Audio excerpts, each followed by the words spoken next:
Sariwa pa sa alaala ko ang araw na iyon. Ang mahigpit na yakap ng mga anak ko.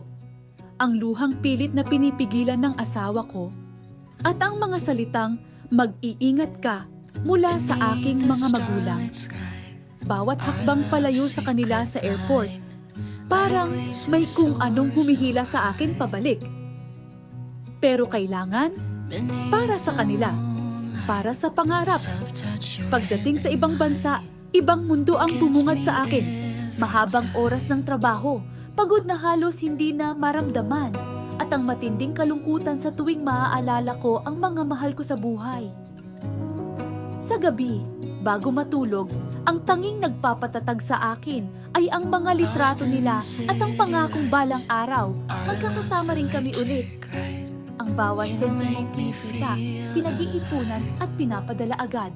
Sa bawat padala, kasama ang pag-asang sapat ito para sa kanilang pangangailangan. Pero sa likod ng bawat ngiti sa video call, may isang pusong pagod at nangungulila. Isang araw, habang nagpapahinga, napaisip ako, hanggang kailan ako ganito? Ang kontrata ko ay katapusan. Ang lakas ko, nababawasan. Paano kung magkasakit ako? Paano kung hindi na ako makapagtrabaho? Hindi pwedeng umasa lang ako sa iisang pinagkakakitaan. Hindi pwedeng habang buhay akong malayo sa kanila. Doon nagsimula ang pagbabago.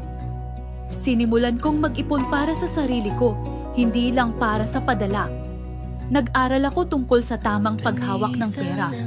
Nagbasa, nanood ng mga video, nagtanong sa mga kaibigang may alam sa negosyo at investments. Habang nasa abroad, nagsimula akong magtayo ng pundasyon para sa aming kinabukasan.